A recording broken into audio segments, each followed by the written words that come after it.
Hi guys, welcome to my channel. My name is Enorita James. I am a clinical research scientist of over 22 years experience. Today I am going to talk about a very important topic. We are going to be talking about insulin. A lot of you have heard of the word insulin, but most people do not really know what exactly is insulin. Where does it come from? How is it related to diabetes?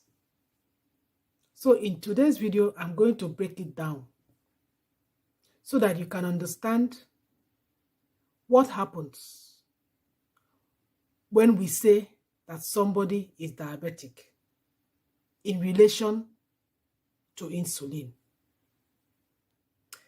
Insulin is produced by an organ in our body that is called pancreas. Now, when I say that insulin is a hormone, the next question will be, what is a hormone? Hormones are substances in our body that actually work based on a feedback system. That is, hormones don't just come.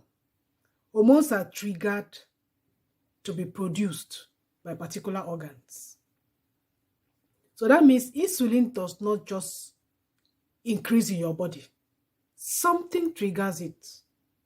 Something tells the pancreas, start producing insulin. And that something is glucose. So how does glucose now tell the pancreas to produce insulin? And why should the pancreas produce insulin?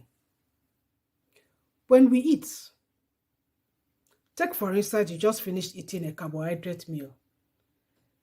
Maybe you ate bread or something and you ate gari, as in Africa.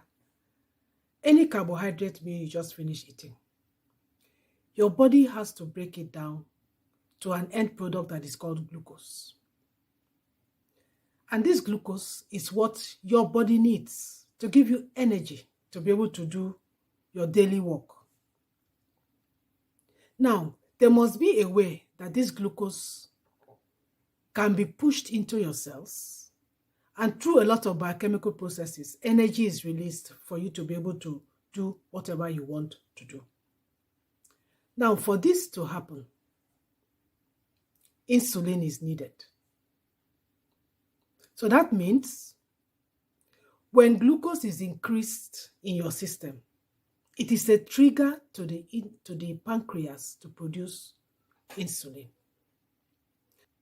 And when the pancreas produces insulin, this insulin now pushes the glucose into our cells to make it to generate energy for us to be able to carry out our daily functions. So, what has this insulin got to do with diabetes? Most times when you think of diabetes, the first thing that comes to your head is sugar. That is, this person has a high sugar in the bloodstream. That is why the person is diabetic. So, how is that related to insulin production? There are two major ways that insulin is actually involved in diabetes. And the way to understand these two major ways is to understand that there are two kinds of diabetes. It's not the same. We have type 1 diabetes and we have type 2 diabetes. So what is type 1 diabetes? Type 1 diabetes is actually a condition where your immune system actually destroys the cells in the pancreas that is responsible for producing insulin. So that means type 1 diabetes is sort of a genetic problem. That is why most times type 1 diabetes is found in children. They are born with it. So it's found in children. Their pancreas cannot produce insulin at all.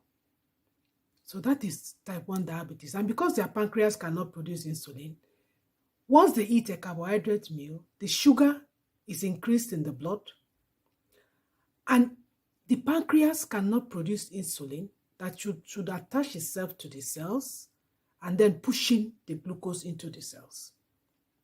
As a result, the sugar in the blood system is increased. Type 2 diabetes, on the other hand, has to do with your lifestyle. It has to do with what you eat. And the reason I'm really going to emphasize on this is that I have several videos on the kind of food you should eat to be able to balance your glucose. Because the amazing thing is that before your blood shows that you're diabetic, you have been diabetic for a long time. It's just that your blood sugar has not shown it. So, type 2 diabetes is when your cells are no longer sensitive to insulin. They do not react. Why is that so?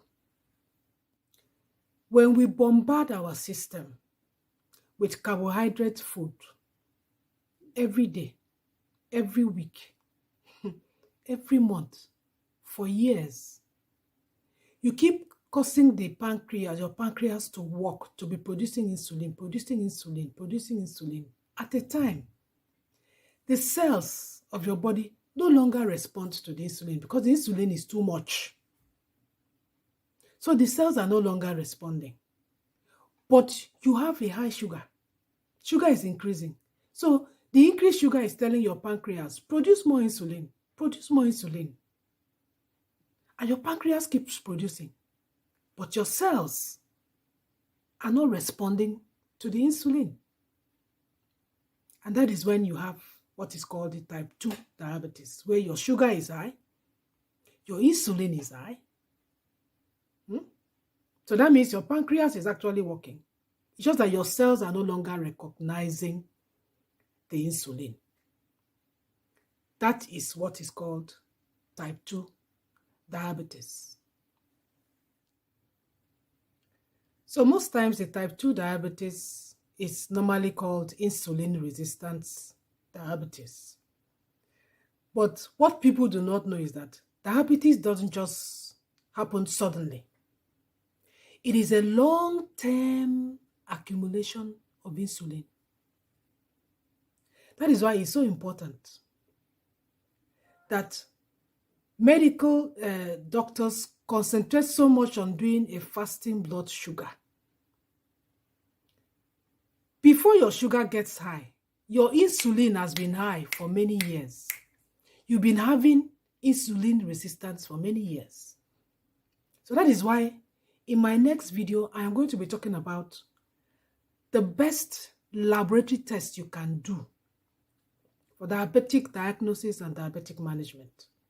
Because believe me, it's better if you can do that test to diagnose and see if you are pre-diabetic.